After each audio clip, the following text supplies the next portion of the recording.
여러분, 교회에서 집사라는 말 정말 많이 듣죠? 너무 익숙해서 사실 그게 무슨 뜻인지 깊게 생각해 본 적은 별로 없을 거예요. 그런데 말이죠. 이 집사라는 이름 뒤에는요, 우리가 상상도 못했던 엄청나게 깊고 따뜻한 이야기가 숨어 있습니다. 오늘은 우리가 그냥 스쳐 지나갔던 이 집사직의 진짜 심장을 한번 들여다보려고 합니다. 자, 그럼 한번 떠올려 보세요. 집사님 하면 딱 생각나는 이미지가 뭐예요? 아마도 교회 재정을 담당하시거나 아니면 여러 행정적인 일들을 처리하시는 그런 모습들이지 않을까 싶어요. 맞죠? 대부분 그럴 거예요. 바로 그 익숙한 생각, 거기서부터 오늘 이야기를 시작해 볼게요. 네, 바로 이런 것들이죠. 재정관리, 교회 행정, 봉사활동 조직, 건물 관리 같은 것도 있고요. 맞아요. 집사님들이 이런 중요한 일들 물론 하십니다. 근데요, 이게 전부라고 생각하면 정말 큰 오산이에요. 이건 말 그대로 빙산의 일각일 뿐입니다. 진짜 중요한 건 저 물 밑에 우리가 보지 못하는 거대한 본체가 숨어 있다는 거죠. 그 본질적인 역할이 대체 뭘까요? 그럼 이 거대한 본질, 이 숨겨진 이야기는 도대체 어디서부터 시작됐을까요? 그 답을 찾으려면요, 시간을 거슬러 올라가야 합니다. 모든 것의 시작점, 바로 초대교회로 저와 함께 떠나보시죠. 이야기는 사도행전 6장에서 시작됩니다. 당시 막 태동하던 교회 공동체 안에서 큰 문제가 생겨요. 구제 명단에서 소외된 과부들이 생기면서 원망과 갈등이 터져 나온 거죠. 근데 이게 그냥 행정 처리가 미숙해서 생긴 문제가 아니었어요. 이건 교회의 심장이 멈출 수도 있는 바로 긍휼의 위기였습니다.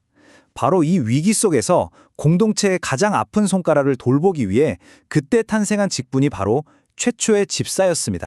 자, 바로 이 지점이 정말 중요합니다. 잘 들어보세요. 집사의 사역은요, 사도들이 하는 말씀 사역의 보조 역할? 그런 게 아니었다는 거예요. 처음부터 완전히 동등한 무게를 가진 교회를 함께 떠받치는 두 개의 거대한 기둥 중 하나였던 겁니다. 그러니까 선택이 아니라 필수, 부가적인 게 아니라 본질적인 핵심 사역이었다는 거죠. 하지만 참 안타깝게도 시간이 흐르면서 이 강력했던 본질적인 의미가 점점 희미해져요. 교회의 심장이나 다름없었던 이 긍휼 사역이 사람들의 기억 속에서 거의 잊혀지게 된 거죠. 그러다가 마침내 종교개혁이라는 역사의 거대한 파도가 밀려올 때 한 인물이 나타나 이 잠들어 있던 거인을 흔들어 깨우게 됩니다. 여기 화면에 보시면 그 차이가 그냥 한눈에 딱 들어오죠? 왼쪽 중세 시대를 보세요. 집사는 그냥 미사 때 옆에서 돕는 역할? 아니면 사제가 되기 위한 수습생? 그런 정도로 격화됐어요. 본질은 다 사라지고 껍데기만 앙상하게 남은 거죠. 그런데 존 칼빈이 나타나서 판을 완전히 뒤집어 버립니다. 아니다. 집사의 핵심은 긍휼이다. 라고 외친 거죠. 이건 그 시대의 정말 혁명적인 선언이었습니다. 근데 칼빈은 여기서 멈추지 않고 한 걸음 더 나아가요. 로마서 12장 8절 말씀에서 기가 막힌 아이디어를 얻어서 집사직을 아주 체계적으로 두 종류로 나눕니다. 첫째는 헌금을 받아서 잘 관리하고 필요한 사람들에게 나눠주는 일종의 행정가, 바로 구제하는 자고요. 그리고 둘째는 아프고 가난한 이들을 직접 찾아가서 몸으로 부딪히며 돌보는 현장활동가, 병든 자를 돌보는 자입니다. 와, 정말 대단하지 않나요? 차가운 시스템과 뜨거운 가슴, 이 둘 중 어느 하나도 놓치지 않은 거예요. 정말 탁월한 설계였죠. 그리고 이게 그냥 좋은 생각이네 하고 끝난 게 아니에요. 칼빈은 1541년에 제네바에서 이 이중 집사직을 아예 교회의 공식적인 법, 그러니까 교회법으로 그냥 땅땅땅 못을 박아버립니다. 이게 무슨 뜻이겠어요? 긍휼 사역은 이제부터는 해도 그만 안 해도 그만인 선택사항이 아니라 교회를 교회답게 만드는 핵심 DNA라는 걸 공식적으로 선포한 겁니다.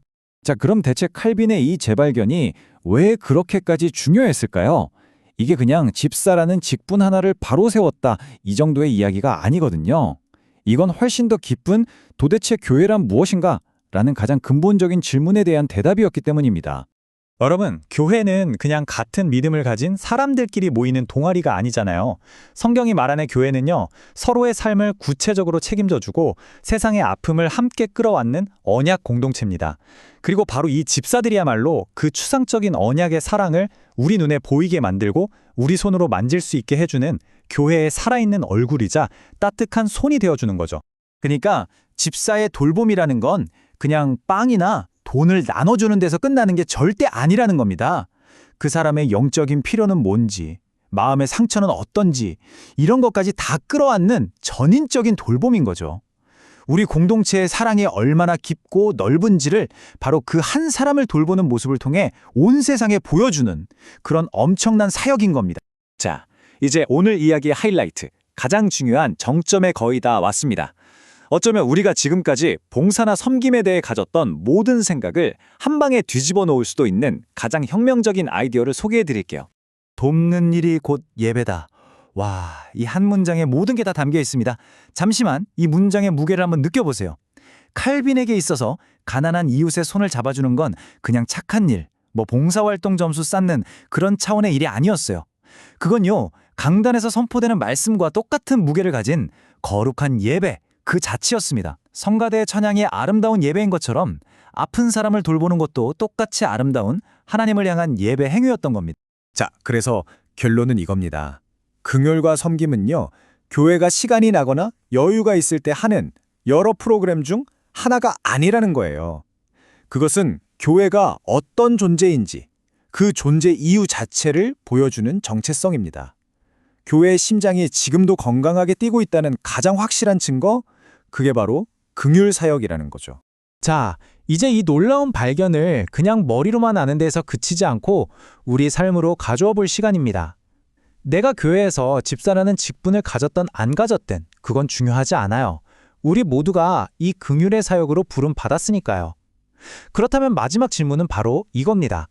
이번 한 주 당신의 따뜻한 손과 발이 되어줄 그 긍휼은 과연 누구를 향하게 될까요?